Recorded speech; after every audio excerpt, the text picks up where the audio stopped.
Guys, for today's video, I'll be sharing sa inyo itong recently announced na 5 bagong feature daw ni GCash. And dito sa bagong feature ni GCash na to, magbe-benefit kaya ang karamihan o panibagong pautot na naman ito ni GCash na tipong sa dami na ng service na nandyan, ginagamit ba nating lahat? Kasama ba itong mga features na yon?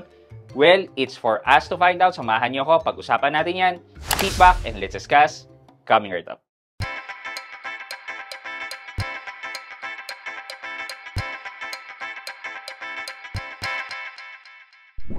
Hi guys, this is Pat and you're in Pat Quintos Review TV. So if you're new here on my channel, I do reviews about personal finance na meron na akong experience or meron na akong knowledge at ginawan ko na yan ng videos and playlists na makikita nyo dito sa taas. At kung bago ka dito sa channel ko, you may want to consider subscribing to my channel. Okay guys, so recently conducted itong tinatawag nilang GCash Futurecast.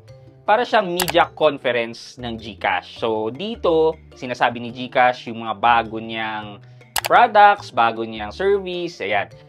If you remember, meron last year yata yon na meron din ganun na media conference si GCash. This time, meron na naman panibagong feature or service daw ang ino-offer sa GCash app. Wala pa sa ngayon but they are going to slowly integrating it sa ating GCash app. And ito yung masasabi ko. Kasama ba ito sa dami ng services na GCash na hindi naman natin ginagamit lahat? If you want to know my 10 reason kung bakit I stopped using GCash as my main electronic wallet, watch this video out. So, eto na nga, simulan na natin. Sabi dito sa isang article sa speed.ph, at a recent Futurecast event, GCash unveiled a series of features and services designed to make transaction faster and easier. Ito daw yung bagong services or features ng GCash. Unang-una is tap to pay. Nung nabasa ko pa lang to at napanood ko dun sa video ni GCash,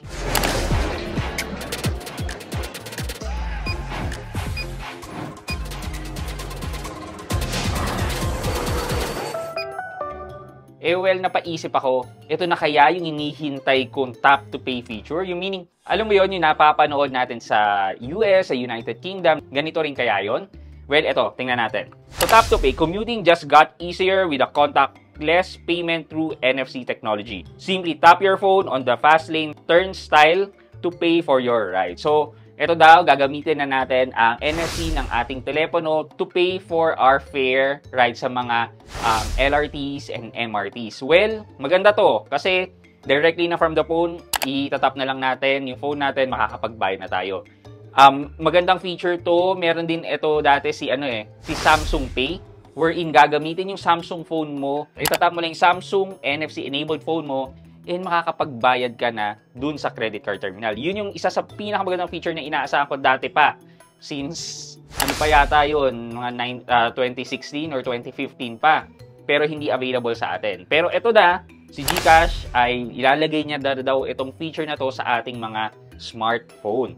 Pero for now, nababasa ko lang at ang napanood ko is through sa mga MRT station lang daw. Pero sana, I am very hopeful dito sa feature na to na kahit sa mga sa mga minibus natin, your Egypt natin, 'di ba? Meron silang tap to pay din. Sana pwede rin maging cellphone na lang yung tap to pay natin. So, isa sa magandang kaaabangan to kasi start pa lang to ng pwedeng magandang development sa tap to pay features. Next is watch pay. So, ito naman daw is gagamitin mo ang iyong watch, watch, to pay for your purchases. However, yung implementation is hindi ito yung napapanood natin sa US na using your Apple Watch or Galaxy Watch. Then, itatap mo lang dun sa terminal, makakabayad ka na. Ganun ka simple sa US. Pero hindi siya ganun dito. Ang na-release pa lang nila is yung watch daw coming from Huawei. Bakit kailangan merong specific na brand ng watch? Bakit hindi katulad ng smartphone, 'di ba? App na pwedeng ma-install through iOS and Android, 'di ba? Kung sana inuna nila sa Android, mas maraming makakagamit na itong feature na 'to.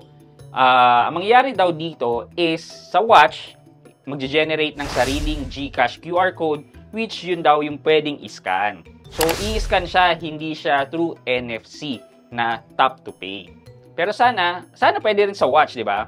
Yung ability to pay using your watch via the NFC. Kasi like the Apple Watch or yung mga Galaxy Watches naman natin is compatible naman yan for the tap-to-pay feature. Sana ma-enable. Iba na talaga technology ngayon. So, we really need to be aware para maka-catch up tayo sa mga nangyayari sa technology natin.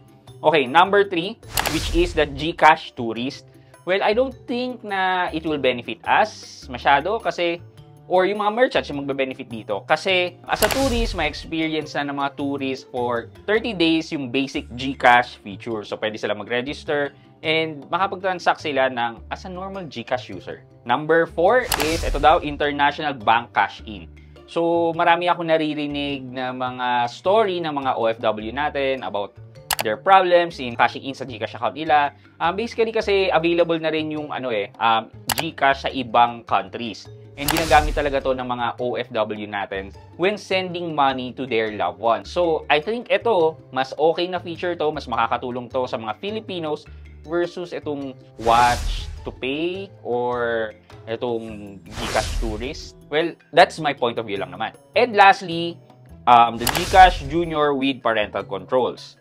So, meron ng GCash Junior but hindi talaga siya nabibigyan ng pansin.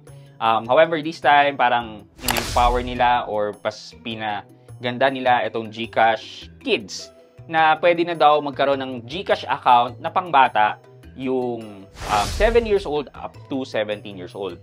Siguro sa mga mga teenagers, syempre, ito yung nagiging problema eh.